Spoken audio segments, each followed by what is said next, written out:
आज 3 साल हो चुके हैं उससे वो अपने बिज़नेस के लिए स्ट्रगल कर रहे हैं। मुझे बहुत खुशी है कि वो कुछ करना चाह रहे हैं। आप सभी को मेरा नमस्ते। स्वागत है आपका मेरे चैनल पर। उम्मीद करती हूँ आप सब अच्छे से होंगे, मैं भी ठीक से हूँ। आज जब मैं रसोई में काम कर रही थी तो मन में एक विचार आया कि एक गृहिणी का असली फ़र्ज़ क्या होता है। क्या गृहिणी सिर्फ खाना बनाने और सफाई करने के लिए होती है? नहीं ना।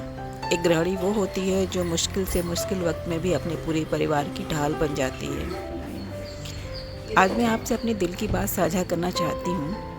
एक वक्त था जब मेरे पति मलेशिया में एक अच्छी कंपनी में काम कर रहे थे। एक बहुत बड़ी कंपनी जहाँ पे लोग काम पाने के लिए तरसते हैं। वहाँ उन्होंने 14 साल काम किया है। उनकी बहुत अच्छी सैलरी, सब कुछ बहुत बढ़िया चल रहा था। लेकिन वहाँ काम के माहौल में उन्हें वो सम्मान और रिस्पेक्ट नहीं मिल पा रहा था। मैं देख रही थी वो थोड़ा सा कुछ हताश और कुछ निराश नज़र आ रहे हैं। वो सम्मान जो उन्हें मिलना चाहिए था, जिसके वो हकदार थे, पर उन्हें वो मिल नहीं रहा था। एक दिन उन्होंने मुझसे पूछा, रीना मैं ये जॉब कंटिन्यू नहीं करना चाहता हूँ, क्या मैं छोड़ दूँ? हाँ, मैं क्यों मना करने वाली हूँ? क्या मैं कर रही हूँ? जो कर रहा वही फैसला करेगा ना। मैंने सिर्फ एक बात कही, आपकी खुशी और आपका स्वाभिमान सबसे पहले है। आप जो फैसला लेंगे ना, मैं उसमें आपके साथ हूँ हमेशा। और उन्होंने वो जॉब जो है छोड़ दी। आज 3 साल हो चुके हैं, उससे ऊपर भी। वो अपने बिज़नेस के लिए स्ट्रगल कर रहे हैं। मुझे बहुत खुशी है कि वो कुछ करना चाह रहे हैं। लेकिन इन 3 सालों में मैंने कभी उन पर किसी चीज़ का दबाव नहीं बनने दिया।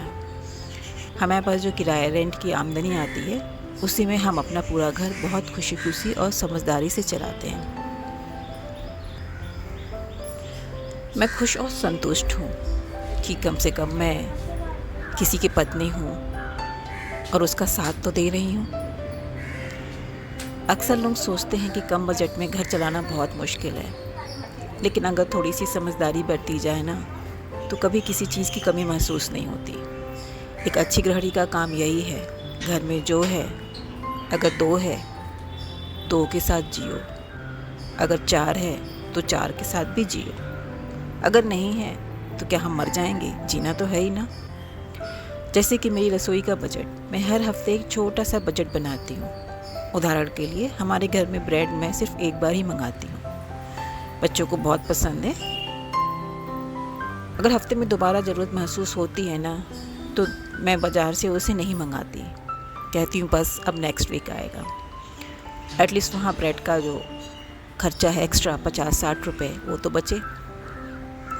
हमारे घर की बनी चीज़ों का इस्तेमाल करती हूँ। बच्चों को और परिवार में सबको मीठा बहुत पसंद है। कभी सूजी का हलवा, कभी सेवई, कभी साबूदाना, है ना, मोतियों जैसा साबूदाना तो मेरे बच्चों को बहुत पसंद है। सब एक साथ मंगाकर मैं नहीं रखती हूँ, है ना। और हर हफ्ते रोज़ हफ्ते में 2 या 3 दिन मैं मीठा भी नहीं बनाती हूँ। सबको एक्साइटमेंट रहती है, ये सैटरडे या संडे को बनाएगी अम्मा। मैं पूछ लेती हूँ कि क्या चाहिए। ये हलवा कहा तो फिर मैं सूजी मंगा के रखती हूँ। किसी को सेवई चाहिए तो सेवई मंगा के रख सकती हूँ। फिर नेक्स्ट वीक मैं साबूदाना मंगा के रख लूँगी। सारी चीज़ें मंगा करके स्टोर करके रख दूँ। ठीक है, चल जाए तो चल जाए, नहीं तो ख़राब भी हो सकता है ना। तो चीज़ों का स्टॉक में नहीं रखती। जितनी ज़रूरत है उतना ही ख़रीदती हूँ। एक घटना मुझे याद आ रही है। मैं अपनी फ्रेंड के यहाँ गई थी, तो उसके किचन में वो चाय बना रही थी, मैं भी गई थी, जाहिर सी बात है। तो फिर मैं कबोर्ड खोला अपना नीचे वाला, तो मैं तो दंग रह गई। इतनी वैरायटीज़ की दाल, मैं ये नहीं कह रही हूँ उसके पास है, मेरे पास नहीं है। ईश्वर उसको दे, तरक्की करे। मेरे पास जो है मैं बहुत खुश हूँ। बच्चे बहुत अच्छे से चाव से खाते हैं जो भी मैं बनाती हूँ। और यह मीठा भी ना रोज़ रोज़ नहीं बनाती मैं, सिर्फ वीकेंड पर। अदरवाइज़ मैं फ्रूट्स ही देना पसंद करती हूँ मीठे में। मैंगो का सीज़न है, मैंगो है ना, वाटरमेलन, बहुत सारे फ्रूट्स इतने स्वीट्स हैं, ग्रेप्स, बहुत सारे फ्रूट्स हैं, वही मैं देना पसंद करती हूँ। सीजनल फ्रूट्स बहुत महंगे भी नहीं आते। इनके 2 फ़ायदे होते हैं। पहला, पैसे की कुछ बचत तो होती ही है, और दूसरा, बच्चों के मन में वीकेंड का एक अलग सा एक्साइटमेंट रहता है, खुशी रहती है कि आज कुछ खास बनने वाला है। और हस्बैंड भी देखते हैं सब खुश हैं, तो उनको भी प्रेशर नहीं होता है ना। मैं नहीं चाहती हूँ कि एक दिन में आसमान तोड़ दूँ। अपना काम ज़िंदगी जीते हुए भी करो। और रसोई में ही ना मैं एक छोटी सी ट्रिक भी अपनाती हूँ। जैसे मैंने कहा, मैंने अपनी फ्रेंड के यहाँ देखा था इतनी सारी वैरायटीज़ की दाल, है ना, लेकिन मैं वैसे नहीं करती। हमारे पास जो अलग अलग दालें होती हैं ना, मैं थोड़ी थोड़ी दाल का सारी दालें होती हैं, जैसे चने की दाल, मसूर की दाल, अरहर की दाल, उड़द की दाल वगैरह वगैरह, सबको मैं मंगा करके एक साथ मिक्स करके रोस्ट करके मैं रख देती हूँ। इतनी टेस्टी दाल बनती है ना, सब बहुत चाव से खाते हैं, वही खाना पसंद करते हैं, है ना। और उसको मैं हल्का सा रोस्ट इसलिए करती हूँ कि अगर मालवी दाल ज़्यादा चले तो ख़राब ना हो, और एक अलग सा भी टेस्ट आता है। आप कभी ट्राई करके देखिएगा। मैं इन सबको थोड़ा थोड़ा ना आराम से मिक्स करके और हल्का सा रोस्ट करके रख देती हूँ। इससे दालें लंबे समय तक ख़राब भी नहीं होती और पौष्टिक मिक्स दाल हमें मिल जाता है। टेस्टी तो होता ही है। बाज़ार से सब्जियां लेते वक्त ना मैं हमेशा वही सब्जियां चुनती हूँ जो मौसम की हों, और जब सीज़नल होती है ना तो सस्ती भी होती हैं। तेल और घी में हमेशा ज़रूरत के हिसाब से ही मैं लेती हूँ।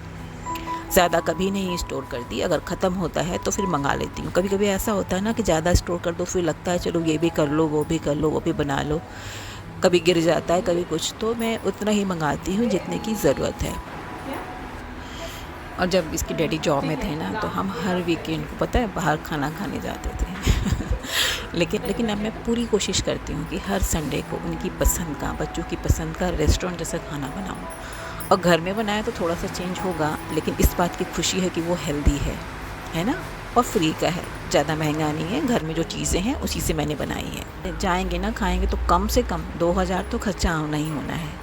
और आप यकीन मानिए ना, घर में प्यार से बना वो खाना ना रेस्टोरेंट से कहीं ज़्यादा स्वाद देता है और हाइजीनिक होता है। बच्चों को तो सबको खुशी मिलती ही मिलती है।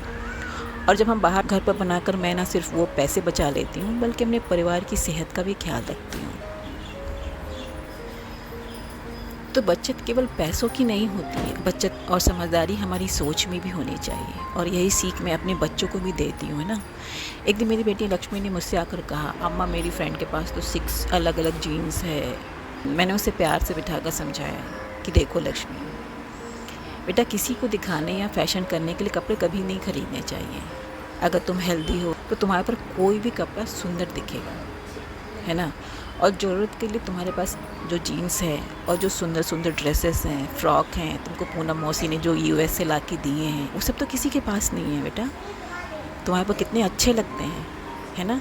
ज़िंदगी में जिस चीज़ की असली ज़रूरत हो ना, वही ख़रीदनी चाहिए।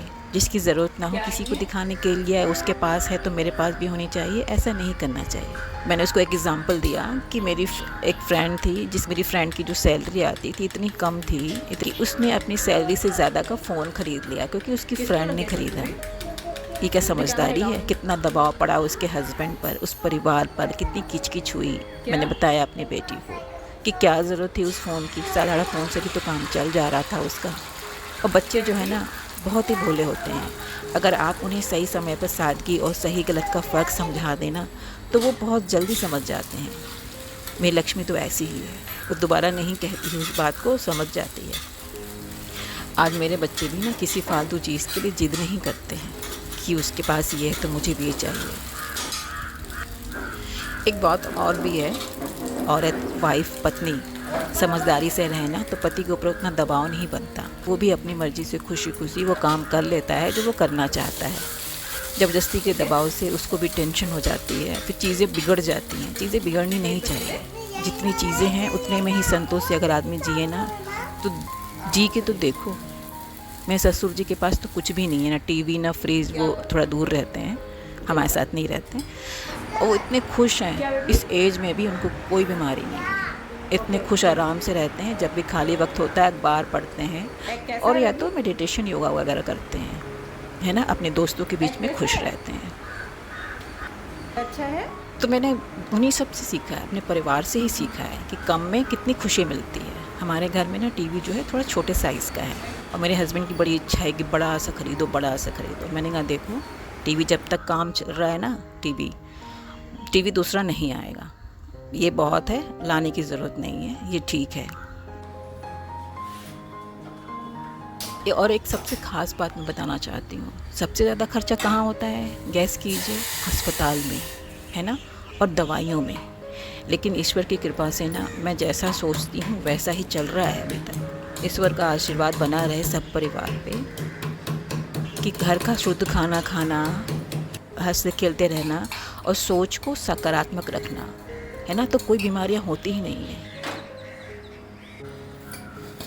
मैं भी 40 क्रॉस कर चुकी हूँ और मैं आज तक कोई दवा नहीं लेती हूँ। मैं ये नहीं कह रही हूँ आगे नहीं लूँगी, आगे ईश्वर की मर्ज़ी, लेकिन मैं बता रही हूँ कि अच्छा खान पान, घर का खान पान, पॉजिटिव सोच, योगा, एक्सरसाइज से बॉडी में कोई दिक्कत नहीं आती है। तो अंत में मैं बस यही कहूँगी ना दोस्तों, ज़िंदगी जीने के लिए ढेर सारे पैसों की कोई ज़रूरत ही नहीं होती है। ज़िंदगी जीने के लिए एक सही सोच, समझदारी और आपस में प्यार की ज़रूरत होती है। एक दूसरे को समझने की ज़रूरत होती है। जब पति स्ट्रगल कर रहे हो ना, तो उनको दबाव बनाने के बजाय उनके साथ खड़े होना चाहिए, है ना। यही एक गृहिणी की सबसे बड़ी सफलता है। अगर आपको मेरी ये बातें और छोटा सा अनुभव अच्छा लगा हो तो वीडियो को लाइक ज़रूर कीजिएगा और कमेंट में अपने विचार ज़रूर बताइएगा। अपना ध्यान रखिएगा। फिर मिलते हैं अगले व्लॉग में। तब तक के लिए आप सबको मेरा नमस्ते।